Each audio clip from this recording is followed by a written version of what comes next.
All right, guys, it's your boy No Chill Chat checking in. Got another little vlog for you. I know it's been a minute, man. I got a lot going on, work, car stuff, getting ready for LS Fest.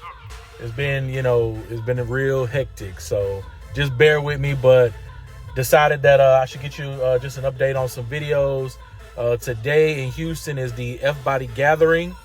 I'm in my truck, so you know what that means. Yeah, my car isn't done yet.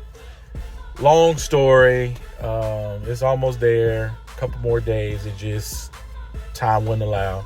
But I'm going to get you some video footage of the F-Body Gathering.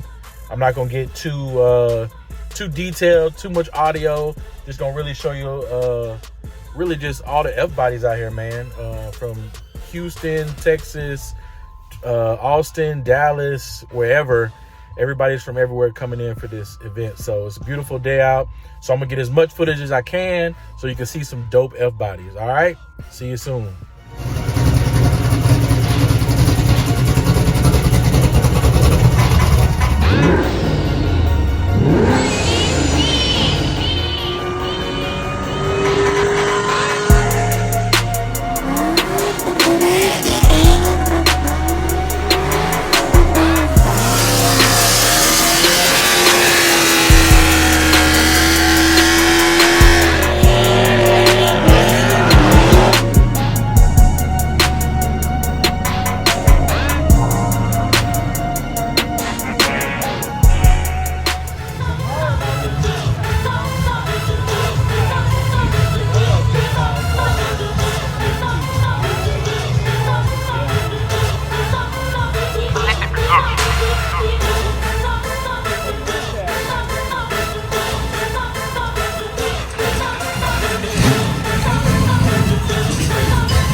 What's up, guys? So I'm back. So you just saw the video with all the F bodies. I got there a little late, so a lot of people, and I won't say a lot of people, but many people had already left. The event was originally for Saturday, but due to the weather, possible rain, they moved it to Sunday. So a lot of the people that were supposed to come from out of town weren't able to come. Overall, it still was a good turnout. It was dope just seeing some nice F bodies. You know, kind of just give you an update on my vehicle. And I'm going to do really just a vehicle update. If you look on my YouTube channel, you'll see that I had a vehicle update pretty much that just gave all of my mods on the vehicle. And now it's been probably another 9 months or so. So it's just trying to give a new update and pretty much just a full list of the setup on my car. Yeah, just give you guys kind of update what's going on right now. Had those mods from MSD Holly Performance, and it was intake manifold. We did the LSX valve covers. We did a coil relocation. We did the Mighty Mouse catch can, and schedule it, get the car back because I really want to go through the engine bay and really just detail it, shine it up real nice, just make it look real presentable when you open up the hood. Kind of just make it just look new. Get all that dirt, grime, wash these hoses, maybe get some new clamps, things like that. I was out of town for work. Originally we were trying to get the car ready for Texas 2K. That was the goal because I had a meet. And the shop is backed up because, of course, other people are in line just like me, waiting to get stuff done. And then a lot of times what happens is with these shops, they have a schedule. You got a car on the lift, and while it's on the lift, something happens, and you got to wait for a part, or you send it to the tuner, something happens, so they got to get it back in so they can fix it, so they can give it back to the customer because that customer's waiting on their car. And kind of like, the lifts are taken up by other vehicles, so it kind of just slows down the process. And we were trying to get everything done for Texas 2K, and they didn't have enough time, so what we did was just go ahead and put the QA1 suspension on, because with the coil relocation, it's pretty much custom, so you just never know like how long it's going to take. It was only a few days, and they wanted to make sure I had the car back for my meet. So then I was able to drop it off after Texas 2K, and then they had another car that was in there. So then finally mine came up, custom install with the coil relocation. Take some time, measure stuff out, gotta order this part, gotta order that part. I had the 90 millimeter throttle bottle, or 92, and I saw that Holly Performance had like a sale. So I really just did 90, but because it's like an NA build, just trying to keep it, pretty much mild until I build the motor. And then I saw that Holly had a clearance sale, and then with the clearance sale, they had the 103 for like $100 cheaper than I paid for like the 92 millimeter. So then I had to order that one, have it come in, we had to ship the other one back, and then getting the car over to MS Tuning. We were trying to hurry up and get the car done. At first, the first week, he didn't really have any room to get it in. Told him I was trying to get it for the F-body gathering today. He had some other stuff come up, he's had a family emergency, so he wasn't able to do it Saturday or Sunday. So I get the car there. When it comes to building cars, this happens a lot. So patience, you gotta have some really good patience. If you don't have it, you are going to develop it, I promise you. Because when you don't have any control over anything, you have no other choice but to wait. You know what I'm saying? So there's no reason to get upset, cry about it, whatever. Just gotta wait. Can't rush the process. So hopefully we get the car back by Monday or Tuesday. So like I said, I can get the car detailed, get the paint corrected, and do this video for you guys. Test drive it around the city, make sure it's all good, and then we're gonna load it up for LS Fest West. Definitely shout out Holly Performance, Bear Brakes, MSD, BC Forge, Toyo Tires. Man, there's so many people on this build. Seatbelt Planet. I didn't have time to really do that. The list goes on. J-Rod Speed Shop, man, of course. But make sure you just stay tuned to the build. Hit me up if you have any questions, any concerns. I'm gonna try to get a lot of video footage going out to LS Fest. My journey there. It's about a 20-hour ride, so give me a lot of time to think. I'm gonna take my time. I ain't gonna rush. I just wanna make it there safely. But don't forget to hit the like button. Subscribe to my channel. I got a couple things going on. I definitely want to get some new action videos with the car in action, some sliding, drifting, racing, all of that. So we're getting there. The car is coming along fine. We're finally getting there. Leave a comment. Let me know, what you want to see next. Let me know about your build. Let me know if you have any questions as far as doing some of your installs. And if you have any questions, with some parts that you'd like to order, or if you need some updated part numbers, let me know. NoChillChat.com. Hit me up. You guys take it easy.